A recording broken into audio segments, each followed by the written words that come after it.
یا اللہ میں نے تو اپنے بچے کو اور بیگم کو تیرے اس وادی میں جس میں نہ گھاس ہے، نہ تنکا ہے، نہ درخت ہے، نہ پانی ہے، نہ انسان ہے، غیر ذی زرع، میں نے وہاں چھوڑ دیا ہے، تو جان اور یہ تیرے بندے ہیں اور یہ جانے، اور واپس چلے گئے۔ ستارے بھی جھانک جھانک کے دیکھتے ہوں گے کہ یہ بی بی یہاں کیا کر رہی۔ پتھر پہاڑ بھی گم سم تو پہلے ہی ہوتے ہیں، لیکن ان کی بھی دل کلیجے ہل گئے ہوں گے کہ یہ کیا ہو رہا ہے یہاں۔ اللہ کی طرف سے حکم آیا کہ بچے کو میرے نام پہ قربان کر دو۔ وہ چھری ہاتھ میں لی، اس پوزیشن میں آسمان کو دیکھا، یا اللہ کیا تو مجھ سے ناراض ہو گیا ہے کہ میرے دل میں اسماعیل کی محبت بہت جگہ پکڑ گئی ہے؟ نہیں میرے مالک، دیکھ میں آج تیرے نام پہ قربان کر رہا ہوں، یا میرا کوئی امتحان ہے تو مجھے اس میں کامیابی دے۔ تو آسمان کے فرشتے بھی رونے لگے۔ اور یہ اس واقعے میں کوئی بچہ ذبح نہیں ہونا تھا، اور یہ بچے کو جدا کرنا کوئی اللہ کی مجبوری نہیں تھی، ایک انسانیت کو پیغام دینا تھا کہ اللہ جو کہے اس کو پورا کر دو، یہی تمہاری کامیابی۔ اصل مقصد قربانی کا، ہم جانور قربانی کا کرتے ہیں کہ ہم اپنے حرام جذبات پہ چھری چلاتے، یا اللہ تیری مانیں گے، تیرے نبی کی مانیں گے، اور اس کے خلاف جو چیز آئے گی یا اللہ ہم اس سے بچ کے چلیں گے۔ یہ اس قربانی کا فلسفہ ہے۔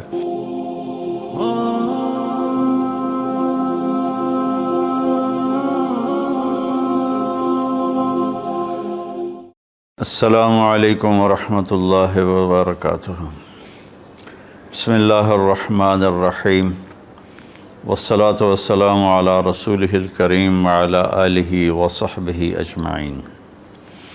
اللہ تعالیٰ نے ہمیں یہ زندگی دی ہے ایک امتحان کے لیے، اور بہت مختصر امتحان ہے، چند دہائیوں میں زندگی کا اختتام ہو جاتا ہے، پھر ہم ایک ہمیشہ کی زندگی میں داخل ہو جاتے ہیں جہاں کا دار و مدار ہمارے اعمال پر ہے۔ اگر اچھے اعمال ہیں تو بہت خوبصورت زندگی کی ابتدا ہوگی، پھر انتہا نہ ہوگی۔ اگر اللہ کو ناراض کر کے کوئی مر گیا تو بہت خوفناک انجام ہوگا۔ اس بات کو سمجھانے کے لیے اللہ نے 1.25 لاکھ نبیوں کو بھیجا، اور ایک ہی اللہ تبارک و تعالیٰ کی ہم سے ایک ڈیمانڈ ہے، مطالبہ ہے، عبدی انت ترید و انا ارید ولا یکون الا ما ارید۔ میرے بندے، ایک تو ارادہ کرتا ہے، ایک تیرا رب ارادہ کرتا ہے، ہوتا وہ ہے جو تیرا رب چاہتا ہے۔ تو ایک ڈیل کر مجھ سے، فَإِن سَلَّمْتَ لِي فِي مَا أُرِيدُ كَفَيْتُكَ فِي مَا تُرِيدُ۔ تو میری مان لے دنیا میں، پھر میں ہمیشہ کے لیے تیری چاہت کو پورا کر دوں گا۔ وَإِن لَمْ تُسَلِّمْ لِي فِي مَا أُرِيدُ أَتْعَبْتُكَ فِي مَا تُرِيدُ وَلَا يَكُونُ إِلَّا مَا أُرِيدُ۔ اور اگر تو نے وہ میرا چاہا پورا نہ کیا تو میں تجھے تیری چاہتوں میں تھکا دوں گا، اور ہوگا وہی جو تیرا رب چاہے گا۔ اس مختصر زندگی کو اللہ کی اطاعت میں گزار دیں، جو وہ چاہتا ہے وہ کر دیں، جس سے روکتا ہے اس کو چھوڑ دیں۔ ابراہیم علیہ السلام کی قربانی اسی سبق کو دہرایا گیا ہے، اور اس میں ہمیں یہی سبق دیا گیا ہے کہ اللہ جو مانگے وہ دے دیا جائے۔ آپ اس سے اندازہ لگائیں کہ ابراہیم علیہ السلام رب حب لی من الصالحین دعا مانگتے مانگتے بوڑھے ہو گئے، اور تقریباً کوئی 84 یا 86 سال کی عمر میں اللہ نے حضرت ہاجرہ کے پیٹ سے اللہ تعالیٰ نے ان کو بیٹا دیا، جس کا نام انہوں نے اسماعیل رکھا۔ اور حضرت ابراہیم علیہ السلام کا مقام فلسطین ہے، وہاں آپ رہتے تھے۔ فلسطین اور مکہ تو اس وقت آباد ہی نہیں تھا، کالے پہاڑ تھے، نہ پانی، نہ سایہ، نہ درخت، نہ راستہ۔ تو اللہ کی قدرت ہے کہ یہ بچہ پہلی بیوی سے پیدا نہیں ہوا، جو تقریباً آپ کی اگر حضرت ابراہیم علیہ السلام 84 کے تھے تو وہ 80 کی تھیں، اس سے بیٹا نہیں دیا، اس سے بیٹا بعد میں دیا۔ اور نوجوان بیوی 20-22 سال کی حضرت ہاجرہ شاہ مصر کی بیٹی، اس کے ساتھ اس سے اللہ نے بیٹا دیا۔ تو بڑھاپے کی اولاد تو دل کو پکڑ لیتی ہے، تو ابراہیم علیہ السلام کو ان سے بہت پیار، بہت محبت۔ ایک دم اللہ تعالیٰ کا حکم آیا کہ اس کو یہاں سے اپنی نظروں سے دور کر دو۔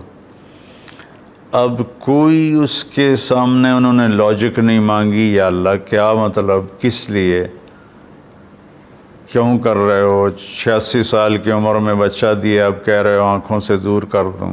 کہ جی میرے رب، کدھر لے جاؤں؟ کہا جبریل آئے گا، تمہیں راستہ بتائے گا اور تم اس کے پیچھے پیچھے چلو گے۔ تو جبریل انسانی شکل میں ایک اونٹنی پہ سوار، دنیا معجزات کی نہیں ہے ورنہ یوں پکڑ کے وہاں پہنچا دیتے، اونٹنی پہ سوار ابراہیم علیہ السلام اور حضرت سارہ اور اسماعیل یہ دوسری اونٹنی پر سوار، اور یہ کوئی 1500 کلومیٹر کا سفر طے کرتے کرتے کرتے، کالے پہاڑ، کالی راتیں اور صحرا اور دشت و بیاباں اور کہاں کہاں سے گزار کر جب مکہ پہنچے، جہاں 4 پہاڑ تھے ایسے، ایک صفا، ایک مروہ، ایک جبل ابی قبیس، ایک کو جبل ہندی کہتے تھے، وہ تو مٹا دیا ہے سارا۔ ان 4 پہاڑوں میں ایک نشیب تھا، ایک گہری جگہ تھی۔ تو جب وہاں اترے تو سبحان اللہ، جبریل کہنے لگے یہاں اپنی بیگم اور بچے کو اتار دیں اور واپس چلے جائیں۔ تو جب ابراہیم علیہ السلام کو آگ میں ڈالا گیا تھا تو انہوں نے کچھ بھی نہیں کہا تھا، حسبی اللہ و نعم الوکیل، یہ پڑھتے ہوئے جا کر آگ میں کود گئے تھے۔ لیکن یہ منظر آگ میں کودنے سے زیادہ خوفناک تھا کہ ابراہیم علیہ السلام کی زبان مبارک سے نکلا، یہاں کیوں؟ یہاں تو نہ کوئی پانی، نہ سایہ، نہ درخت، یہاں کیسے؟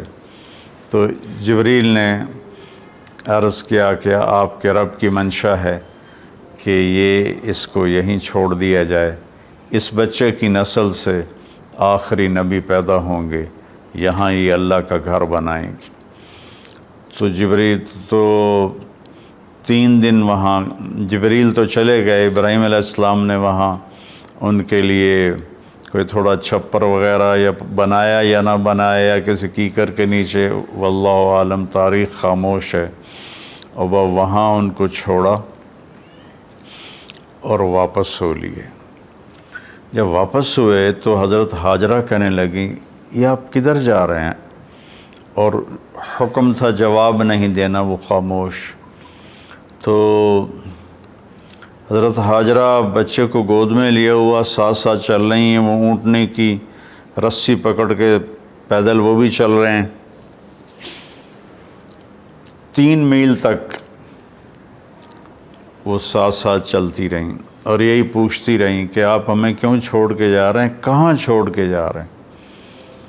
تو آخر میں ان کو خیال آیا یہ اللہ کے نبی ہیں، تو کہنے لگے اللہ امرک، کیا اللہ نے آپ سے کہا ہے؟ تو ابراہیم علیہ السلام نے سر ہلایا کہ ہاں، کہ اذن لن یضیعنا اللہ۔ ایک اور ہاجرہ نے جنم لیا جس کا ایمان فرشتوں سے بھی اوپر جا چکا تھا، اور انہوں نے تنک کے کہا جاؤ پھر اللہ ہمیں کبھی ضائع نہیں کرے گا، اور اپنے ایک دم ان کی ہمت جوان ہو گئی۔ اور وہاں ابراہیم علیہ السلام اونٹنی پہ سوار ہوئے اور چلتے چلتے پہاڑی پر چڑھے۔ حضرت ہاجرہ ان کو دیکھ رہی ہیں، پہاڑی سے نیچے اتر گئے، یہ بوجھل قدموں سے واپس ہوئیں۔ تو ابراہیم علیہ السلام وہاں جب بچے سے، بیوی سے اوجھل ہو گئے تو اونٹنی سے اتر گئے، اور پھر اللہ کے سامنے ہاتھ اٹھائے، ربنا انی اسکنت من ذریتی بواد غیر ذی زرع عند بیتک المحرم یا اللہ میں نے تو اپنے بچے کو اور بیگم کو تیرے اس وادی میں جس میں نہ گھاس ہے، نہ تنکا ہے، نہ درخت ہے، نہ پانی ہے، نہ انسان ہے، غیر ذی زرع، میں نے وہاں چھوڑ دیا ہے، تو جان اور یہ تیرے بندے ہیں اور یہ جانے، اور واپس چلے گئے۔ تو میں سوچا کرتا ہوں، ہمارے بچے چھوٹے چھوٹے تھے تو رات کو جب بجلی چلی جاتی تھی، وہ کسی کی آنکھ کھلتی تھی تو وہ چیخیں مارنا شروع کر دیتا تھا اندھیرے سے ڈر کے۔ اور آپ تھوڑا سا تصور فرمائیں، مستورات بھی سن رہی ہیں، مرد بھی سن رہے ہیں، ایک ماں ہے، اور خاص طور پر ماں کے احساسات کو ماں ہی محسوس کر سکتی ہے کہ جب رات آئی ہوگی، کالی سیاہ رات اور کالے پہاڑ اور کالے پتھر، سنسان وادی اور تیز ہوائیں، تو اس تنہا ستارے بھی جھانک جھانک کے دیکھتے ہوں گے کہ یہ بی بی یہاں کیا کر رہی۔ پتھر پہاڑ بھی گم سم تو پہلے ہی ہوتے ہیں، لیکن ان کی بھی دل کلیجے ہل گئے ہوں گے کہ یہ کیا ہو رہا ہے یہاں۔ ایک عورت بیٹھی ہوئی ہے، 20-22 سال کی عمر ہے، مصر کی شہزادی ہے، اور بچے کو گود میں لیے بیٹھی ہے۔ تو اس طرح سے یہ ایک زندگی شروع ہوئی، اور 3 دن کے بعد پانی بھی ختم ہو گیا اور چھاتیوں کا دودھ بھی ختم ہو گیا، چونکہ کھانا ختم ہو گیا۔ تو پھر جو صفا مروہ کے ساتھ انہیں پتہ تھا کوئی نظر نہیں آئے گا، کچھ نہیں ہوگا، صفا پہ چڑھی، ادھر دیکھا ادھر دیکھا، اونچے کوٹھے تے چڑھ دیکھا، ادھر دیکھا ادھر دیکھا، کوئی نظر، پھر نیچے اتری، پھر جہاں بچہ نظروں سے غائب ہو گیا وہاں دوڑ لگائی، اور پھر مروہ پہ چڑھی۔ آج ہم سیدھا ایئر کنڈیشن وہاں انہوں نے ہال بنا، گیلری بنا دیا ہے، لیکن ہم چلتے چلتے تھک جاتے ہیں۔ وہ پتھروں سے ٹکراتی ہوئی اور کانٹوں سے الجھتی ہوئی، کبھی صفا کبھی مروہ، کبھی صفا کبھی مروہ، 7 چکر لگائے۔ شکر ہے وہ 7 پر ہی تھک کے بیٹھ گئیں، زیادہ لگاتی تو شاید کوئی صفا مروہ کے صحیح کر بھی نہ سکتا۔ تو پھر وہ گر گئیں اور بے بسی سے اپنے بچوں کی طرف نظریں دوڑائیں کہ وہ نہیں چاہتی تھیں کہ بچہ میری گود میں مرے، کہ میں یہاں مر جاؤں وہ وہاں مر جائے۔ لیکن وہاں ایک نوجوان کو دیکھا تو پھر ممتا زندہ ہو گئی، انہوں نے اپنی پوری طاقت کو جمع کر کے دوڑ لگائی۔ جب وہاں پہنچیں تو وہ نوجوان تو غائب ہو چکا تھا، وہ جبریل تھے انسانی شکل میں، انہوں نے پر مارا اور وہاں سے پانی کا چشمہ نکلا۔ دنیا کا سب سے زیادہ چلنے والا کنواں ہے زمزم، اور آج تک اس کے پانی کا سورس معلوم نہیں، یہ پانی آتا کہاں سے ہے۔ تو اس طرح اسماعیل علیہ السلام پروان چڑھے، اور پھر میرے رب کا دوسرا حکم آ گیا کہ اللہ کی طرف سے حکم آیا کہ بچے کو میرے نام پہ قربان کر دو۔ اب ایک بوڑھا باپ جس کو 86 سال کی 84 سال کی عمر میں بچہ میں فلما بلغ معه السعی، جب وہ دوڑنے بھاگنے لگ گیا، 5-6 سال کے ہو گئے ہوں گے، تو اس عمر میں تو بچہ کا تصور آنکھوں میں بس جاتا ہے، دل میں بس جاتا ہے۔ اللہ نے کہا جاؤ ذبح کر دو۔ تو فلسطین سے چھری اٹھا کر چلنا اور مکے تک پہنچنا، اور ہر قدم پہ سوچنا کیا بنے گا، میں کیسے کروں گا۔ 90 سال عمر ہو چکی ہے، 90 سال میں تو اعضاء کمزور ہوتے ہیں، اور مرغی کو ذبح کرنا بھی مشکل نظر آتا ہے، چہ جائے کہ بچے کو ذبح کرنا۔ تشریف لے گئے، بچے کو تیار کروایا، اور مینا کی طرف تشریف لے گئے۔ وہاں 3 جگہ شیطان آیا، اس کو کنکر مارے، اور جب ایک تنگ سی جگہ تھی وہاں پہنچے تو کہنے لگے بیٹے انی ارا فی المنام انی اذبحک فانظر ماذا تری، بیٹا میں تجھے خواب میں دیکھتا ہوں، میں تمہیں ذبح کر رہا ہوں، اور نبی کا خواب صحیح ہوتا ہے تو تمہاری کیا رائے ہے؟ تو رائے پوچھنے کا مطلب یہ نہیں تھا کہ وہ ہاں کرے گا تو کر دوں گا، نہ کرے گا تو نہیں کروں گا۔ مطلب یہ تھا کہ ہاں کرے گا تو آسانی سے ہوگا، نہ کرے گا تو تھوڑا تردد، تھوڑی کوشش کر کے پھر ذبح کروں گا۔ آگے وہ نسل بھی ابراہیم علیہ السلام کے تھے، کہنے لگے یا ابت افعل، یا ابت افعل، یا ابت ففعل نہیں، یا ابت وفعل نہیں، یا ابت افعل ستجدنی انشاء اللہ من الصابرین۔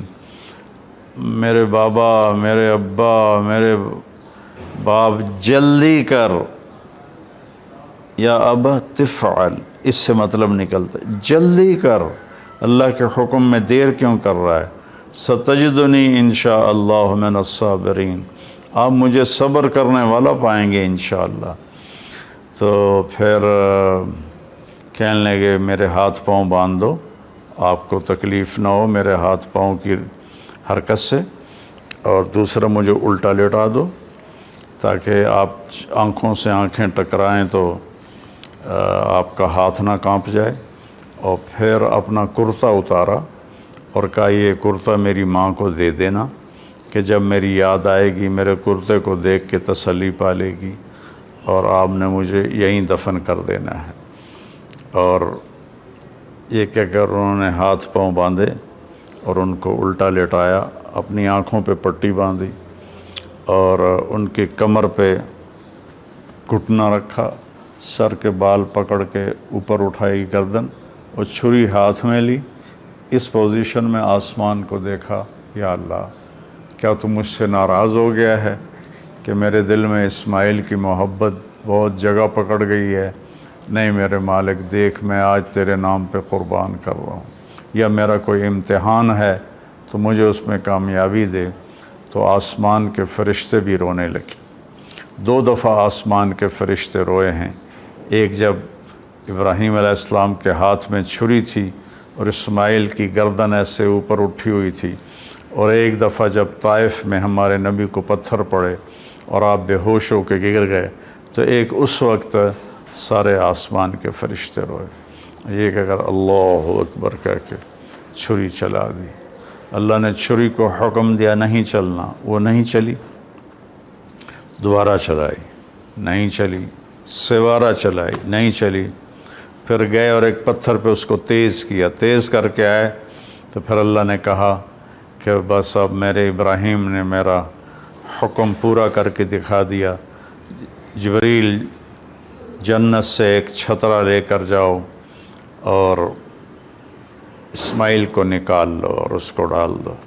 تو وہ تو پٹی باندھی ہوئی تھی، تو انہوں نے جب کہ اللہ اکبر تو چھری چل گئی، تو ان کو تو سمجھ میں آیا کہ جیسے اسماعیل ذبح ہو گئے، لیکن آنکھوں سے پٹی کھولی تو جبریل بھی کھڑے تھے اور اسماعیل بھی کھڑے تھے، اور اللہ کا کلام اترا، قد صدقت الرؤیا ابراہیم قد صدقت الرؤیا انا کذالک نجزی المحسنین، کہ اے ابراہیم تو نے میرے حکم کو پورا کیا، تو نے اپنے خواب کو سچا کیا، ہم ایسے ہی نیکی کرنے والوں کو اچھا بدلہ دیتے ہیں۔ اور یہ اس واقعے میں کوئی بچہ ذبح نہیں ہونا تھا، اور یہ بچے کو جدا کرنا کوئی اللہ کی مجبوری نہیں تھی، ایک انسانیت کو پیغام دینا تھا کہ اللہ جو کہے اس کو پورا کر دو، یہی تمہاری کامیابی ہے۔ ہمارے زمانے میں کامیابی کا مفہوم بدل گیا ہے کہ پیسہ ہو اور دولت ہو، شہرت ہو، عزت ہو، بڑی بڑی گاڑیاں ہوں، بڑے بڑے گھر ہوں۔ میرے رب کی قسم، اللہ نے نہ ان میں عزت رکھی ہے، نہ ان میں سکون رکھا ہے، نہ ان میں کامیابی رکھی ہے۔ اللہ تعالیٰ کی مان کے چلتے ہوئے وہ گدھے پہ سوار ہو یا مرسڈیز پہ سوار ہو، وہ پرسکون ہوگا، اور اللہ کی نہ مان کے وہ سونے کی کار بھی، گاڑی بھی بنوا لے، سونے کا بیڈ روم بنوا لے، اس کو سکون نہیں ملے گا۔ میرے رب نے ہم سے یہ ایک بات مانگی ہے کہ میری مان لو، میری مان لو۔ یہ چھری اللہ نے ابراہیم علیہ السلام کے ذریعے اسماعیل پہ چلوائی اور اس کو چلنے سے روک دیا۔ پھر یہ چھری حضرت عبداللہ کے گردن پہ چلنے لگی، میرے نبی کے والد محترم رضی اللہ عنہ، اللہ نے چھری کو وہاں سے ہٹا دیا اور چھری کو نہیں چلنے دیا۔ لیکن چھری نے چلنا ضرور تھا جب اہل بیت کی باری آئی اور میرے نبی کے لاڈلے کی باری آئی۔ حسین منی و انا منہ، حسین منی و انا منہ، حسین منی و انا منہ، حسین مجھ سے ہے میں حسین سے ہوں، حسین مجھ سے ہے میں حسین سے ہوں، حسین مجھ سے ہے میں حسین سے ہوں۔ اور آپ ان کو ایسے اپنے پاؤں پر کھڑا کر کے جھولا جھلا رہے تھے اور فرما رہے تھے اسعد المرتقی، اوپر چڑھو اوپر۔ وہ ایسے ڈولتے ڈولتے اوپر آ رہے تھے، یہاں تک آئے، یہاں تک آئے، یہاں تک آئے۔ جب یہاں تک آئے تو میرے نبی ایسے ہو گئے اور ان کو یہاں سینے پر کھڑا کر لیا اور دونوں ہاتھ فکس کر کے ان کو دیکھا اور یوں پیار کیا اور کہا اے اللہ میں حسین سے محبت کرتا ہوں، پیار کرتا ہوں، تو بھی اس سے پیار فرما۔ تو جب حسین کی باری آئی تو چھری اکیلے حسین علیہ السلام پہ نہیں چلی، ساری آل پہ چل گئی۔ 17 نوجوان آل رسول کی گردنیں کٹ کے نیزوں پہ چڑھ گئیں کہ میں رنگ لاتی ہے حنا پتھر پہ گھس جانے کے بعد کہ اور وہ یہاں تک ہمیں نہیں آزمایا جائے گا، وہ تو بڑے لوگ تھے۔ تو منشاء خداوندی یہ ہے کہ ہم اس کی مان کر چلیں۔ اس امت میں پھر اللہ تعالیٰ نے ہمیں دکھایا کہ میرے نبی کے صحابہ نے کیسے قربانیاں دی۔ حضرت حبیب بن زید رضی اللہ عنہ کو آپ نے مسلمہ کذاب، مسلمہ جھوٹا نبی تھا، اس کے پاس بھیجا کہ توبہ کرو اور میرے اوپر ایمان لاؤ۔ تو انہوں نے حبیب بن زید کو پکڑ لیا، کہنے لگا تم گواہی دیتے ہو محمد اللہ کا رسول ہے؟ کہنے لگا ہاں میں گواہی دیتا ہوں۔ کہنے لگے تم گواہی دیتے ہو میں اللہ کا رسول ہوں؟ کہنے لگے مجھے سنائی نہیں دیتا۔ تو اس نے ایک ہاتھ کاٹ دیا۔ پھر کہنے لگا تم گواہی دیتے ہو محمد اللہ کے رسول ہیں؟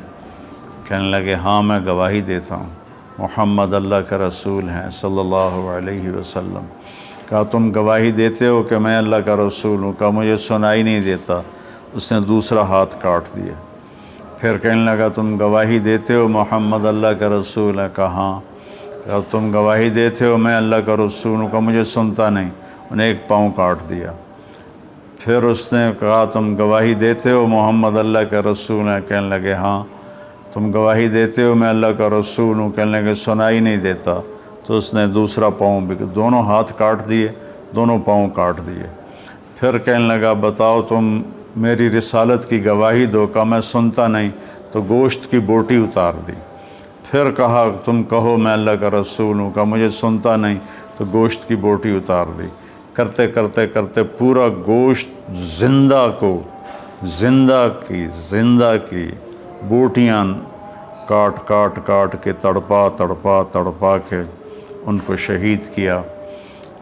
کس قدر دردناک موت ہے۔ لیکن جب یہ خبر ان کی والدہ حضرت ام عمارہ کے پاس پہنچی تو وہ کہنے لگی لہذا الیوم ارضعتہ وعند اللہ احتسبتہ، یہی دن دیکھنے کے لیے میں نے اسے دودھ پلایا تھا اور میں اللہ کی بارگاہ میں اجر کی امید رکھتی ہوں۔ حضرت عبداللہ بن حذیفہ رضی اللہ عنہ رومیوں کی قید میں آ گئے، تو رومیوں کو پتہ چلا کہ یہ صحابی ہے، تو انہوں نے وہ جو وہاں سردار تھا رومی، اس نے کہا تم عیسائی ہو جاؤ، میں تمہیں اپنی بیٹی بھی دوں گا اور آدھی سلطنت بھی دوں گا۔ تو وہ فرمانے لگے اگر تم مجھے پوری دنیا بھی دے دے اور صرف اتنا کہے کہ 1 سیکنڈ کے لیے تم عیسائی ہو جاؤ تو مجھے قبول نہیں۔ تو اس نے کہا اس کو سولی پہ لٹکا کرنا، اس کو دائیں بائیں تیر مارو، اس کو سیدھا نہ مارو تاکہ یہ ڈر جائے۔ تو انہوں نے ان کو لٹکایا لکڑی پر اور تیر چلا رہے ہیں، ادھر ادھر اور سائیں تیر گزر رہے ہیں۔ پھر ان کو اتارا، کہنے لگے کیا خیال ہے؟ کہا وہی خیال ہے، میں اللہ اس کے رسول پہ ایمان لایا ہوں، میں کبھی نہیں ہٹوں گا۔ تو اس نے کہا بس ایسا کرو، کڑا میں تیل ڈالو اور اسے ابالو، ابل جائے تو اس کے 2 ساتھیوں کو ڈالو، اور اس کے بعد اگر یہ ڈر جائے اور مان جائے ہماری بات تو ٹھیک ہے، ورنہ اسے بھی ڈال دو۔ تو سارے لوگ جمع تھے، کڑا میں تیل ڈالا گیا، نیچے آگ ایسے کھولنے لگا، تو انہوں نے 2 مسلمان سپاہیوں کو اس میں ڈالا، تو وہ جل کے اسی وقت کوئلہ بن گئے۔ جب ان کو کھینچ کے لے جانے لگے تو یہ رو پڑے، تو انہوں نے رومی سردار سے کہا کہ وہ رو رہا ہے، کہ بلاؤ، شاید ڈر گیا ہو۔ جب وہ آئے تو کہنے لگا کیا خیال ہے؟ کہا وہی خیال ہے جو پہلے تھا۔ کہا پھر تم روئے کیوں ہو؟ کہا رویا اپنی بے بسی پر ہوں، میری ایک جان ہے جو اللہ پہ ایک پل میں قربان ہو جائے گی، کاش میرے جسم پر جتنے بال ہیں اتنی میری جانیں ہوتی اور میں ایک ایک جان کو تیل میں ڈال کے اللہ پہ قربان کرتا۔ تو رومی کا چہرہ ایک دم بدل گیا، اس نے سر جھکا لیا، کہنے لگا میرے ماتھے پہ پوسا دے دے، میں تمہیں چھوڑ دوں گا۔ کہنے لگا نہیں، میرے سارے ساتھیوں کو چھوڑ۔ تو اس نے کہا سب کو چھوڑ دوں گا۔ تو حضرت عبداللہ بن حذیفہ نے اس کے ماتھے پہ بوسہ دیا، انہیں 200 کے 200 آدمی سوائے 2 جو شہید ہو گئے سارے چھوڑ دیے۔ جب یہ مدینہ پہنچے تو حضرت عمر رضی اللہ تعالیٰ عنہ کو واقعہ سنایا، تو آپ نے سارے مدینے والوں کو جمع کیا، عبداللہ بن حذیفہ کو ممبر پہ بٹھایا اور کہا کہ میں اس کا بوسہ لے رہا ہوں سب سے پہلے، پھر تم سارے اس کے ماتھے کا بوسہ لو۔ تو حضرت عمر نے ان کے ماتھے کا بوسہ لیا اور باقی سب صحابہ نے پھر ان کا بوسہ لیا۔ اور یہ مزاج کے ایسے تھے کہ اتنے مزاحیہ تھے، اتنے مزاحیہ مزاج کے تھے کہ ان کو حمار کہتے تھے۔ اور ایک دفعہ کسی نے شکایت کی، یا رسول اللہ یہ عبداللہ بہت فضول باتیں کرتا ہے، سبحان اللہ، اور ایسی بیکار باتیں کرتا رہتا ہے۔ تو آپ نے فرمایا دعوہ فإنہ یحب اللہ ورسولہ، اسے کچھ نہ کہو، یہ اللہ اس کے رسول سے پیار کرتا ہے۔ تو یہ اصل مقصد قربانی کا، ہم جانور قربانی کا کرتے ہیں کہ ہم اپنے حرام جذبات پہ چھری چلاتے، یا اللہ تیری مانیں گے، تیرے نبی کی مانیں گے، اور اس کے خلاف جو چیز آئے گی یا اللہ ہم اس سے بچ کے چلیں گے۔ یہ اس قربانی کا فلسفہ ہے۔ اللہ مجھے، میرے سارے بہن بھائی اور پوری امت مسلمہ کو، میرے پاکستانی عوام کو اللہ اس کی سمجھ نصیب فرمائے، مجھے بھی سمجھ نصیب فرمائے کہ جب ہم دنیا سے جائیں تو اللہ ہم سے راضی ہو، ایسے نہ جائیں کہ اللہ ہم سے ناراض ہو۔ السلام علیکم ورحمۃ اللہ۔